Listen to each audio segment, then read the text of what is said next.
সকলোকে স্বাগতম জনাই মই ধৰিত্ৰীয়ে আজি আপোনালোকৰ মাজলৈ লৈ আহিছোঁ মোৰ চেনেলৰ অন্য এটি ভিডিঅ'টোত আজি নামঘৰত আছিলে ভাগৱত পাঠ আৰু ভাদ মাহত লোৱা দিহানামৰ নাম সামৰণি। সকলোৰে নামঘৰত ভাদ মাহত ভদীয়া নাম আৰু কোনো ঠাইত ভাগৱত পাঠ কৰে ৰাতি। আমাৰ গাঁৱৰ নামঘৰত ৰাতি ভাগৱত পাঠ আছিল, তাৰে সামৰণি আছে। হাই ফ্ৰেণ্ডছ, কি খবৰ? ভালনে আপোনালোকৰ? আশা কৰোঁ সকলোৰে ভালেই। আমাৰো বৰ্তমান ভালেই। কেইদিনমানৰ আগতে বাৰু গা বেয়া আছিলে, গতিকে একো ভিডিঅ' দিব পৰা নাছিলোঁ। আজি অলপ গাটো ভাল পাইছোঁ আৰু নামঘৰত ভাগৱত পাঠ আছে, তালৈ যাবলৈ ওলাইছোঁ। যিহেতু নামঘৰলৈ যাম, গতিকে উৰণিখন ঠিক কৰি লওঁ।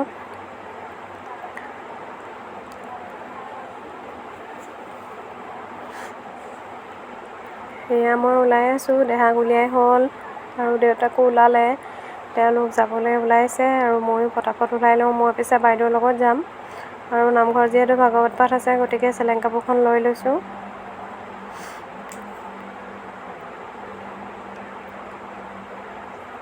চেলেং কাপোৰ লোৱা হ'ল, এতিয়া গামোচাখন লৈ ল'ম আৰু লৈ লোৱাৰ পাছতে ওলাই যাম। আমি দুয়ো, মাহঁত ৰাতিপুৱাতে গ'ল, ৰাতিপুৱা ভাগতে অলপ সোনকালে গ'ল। এয়া মোৰ ওলাই হ'ল।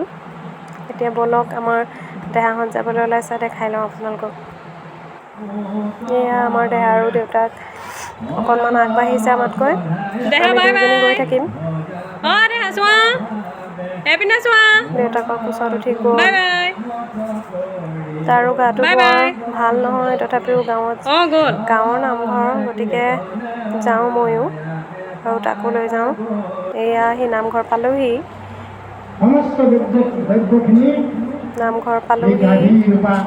এয়া মোৰ কাষত আমাৰ বাইদেউ আছে। মই অৱশ্যে ভিডিঅ'টোত কোনো কথা কোৱা নাছিলোঁ যে নামঘৰত কথা পাতি থাকিবলৈ বেয়া লাগে, ভাগৱত পাঠো চলি আছে। সেইটো আমাৰ দেহা ঘূৰি ফুৰিছে, দেখিছেনে?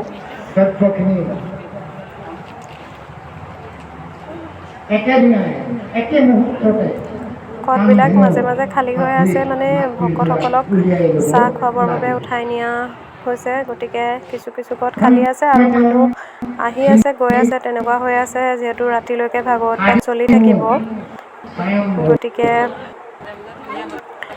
ৰাইজ অহা যোৱা কৰি আছে।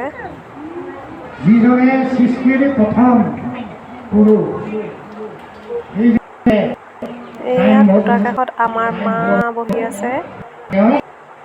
আমি বহিলোঁ এই চাইডে, গতিকে দেখাব নোৱাৰিলোঁ। দিনৰ ভাগত 3টামান বজাত ঘৰলৈ আহিলোঁ আৰু এতিয়া সন্ধিয়া লাগি ভাগিছে, আকৌ নামঘৰলৈ আহিছোঁ।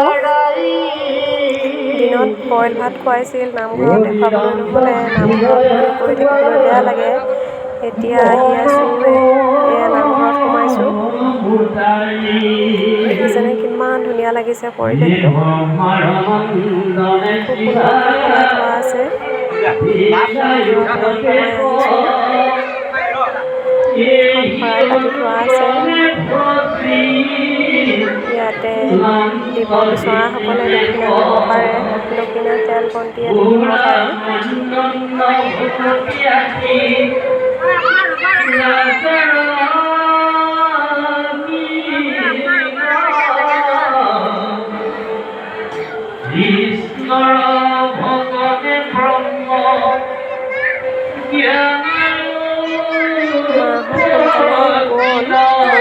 অকণমান অহা দেৰি হ'ল। সেইফালে খোৱাৰ ব্যৱস্থা কৰিবৰ কাৰণে ভকতসকলক উঠাই নিলে, গতিকে আপোনালোকে মানুহ কম দেখিছে। খুব সুন্দৰকৈ ভাগৱত পাঠ চলি আছে। ভাগৱত পাঠ অৱশ্যে ঘৰৰ পৰা শুনি বেছি ভাল লাগে, আঁতৰৰ পৰা শুনিবলৈ বেছি ভাল লাগে। এতিয়া ভাগৱত পাঠ সামৰিছে, এতিয়া ভাগৱত ঘূৰাব। আপোনালোকক তাৰো কিছু মুহূৰ্ত দেখুৱাম। এয়া ভাগৱত ভাগ ঘূৰাবৰ বাবে ভক্তজনে মূৰত উঠাই লৈছে আৰু এতিয়া ভাগৱত ভাগ এনেধৰণে তিনিপাক ঘূৰাব আৰু ঘূৰোৱাৰ পাছত মণিকূটত স্থাপন কৰিব।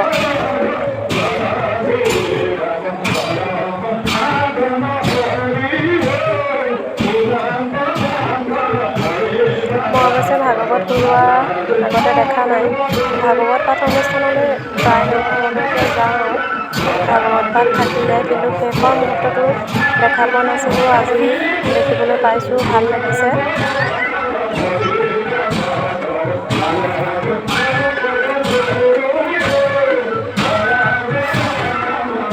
খুব ধুনীয়াকৈ খোল, তাল, নেগেৰা বজাই ভাগৱত ভাগৱত ঘূৰাব দিয়া।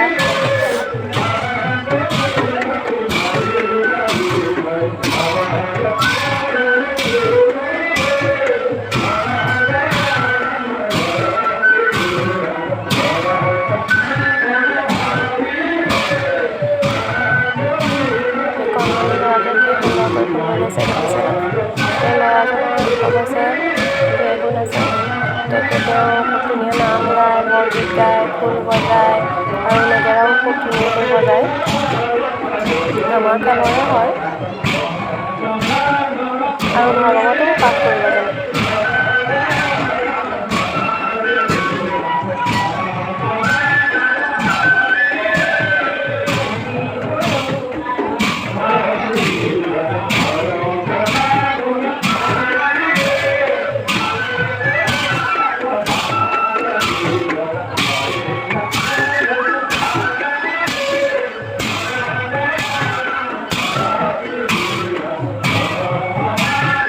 ভাগৱত ভ্ৰমণ কৰালে যেনেদৰে মানুহে চেলেং আৰু গামোচা পাৰি পেলাই ভাগৱত আদৰে, ঠিক তেনেদৰে ভাগৱত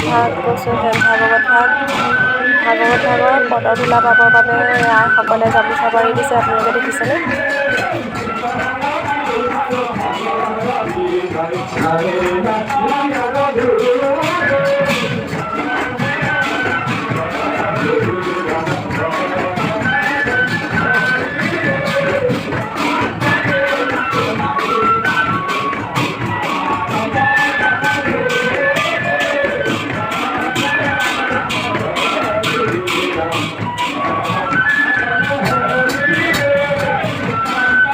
অঞ্চলভেদে প্ৰত্যেকৰে নিয়মবিলাক বেলেগ বেলেগ হয়। আপোনালোকৰ অঞ্চলৰ নিয়মবিলাক কেনেকুৱা কমেণ্ট কৰি জনাবচোন। বুজিছেনে নে আপোনালোকৰ ফালে অলপ পৃথক?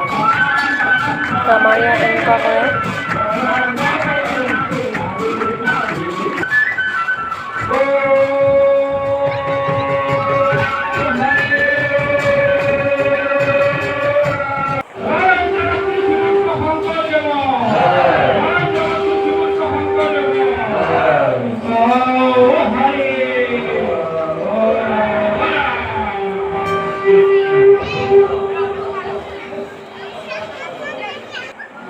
ভাগৱত সামৰাৰ পিছত এয়া দিলে প্ৰসাদ। এতিয়া প্ৰসাদ খাওঁ। গাজি প্ৰসাদ দিছে। গাজি প্ৰসাদ মোৰ খুবেই প্ৰিয় আৰু আন প্ৰসাদতকৈ গাজি প্ৰসাদে ইমান অপকাৰ নকৰে। গাজি মগু খালে ভাল। প্ৰসাদ খাই লওঁ। আৰু আজি ভিডিঅ'টো যদি চাই ভাল পালে লাইক কৰিব আৰু কেনেকুৱা পালে কমেণ্ট কৰি জনাব। নতুনকৈ চোৱাসকলে মোৰ চেনেলটো ছাবস্ক্ৰাইব কৰিবলৈ নাপাহৰিব। আজিলৈ সামৰিলোঁ। কৃষ্ণ।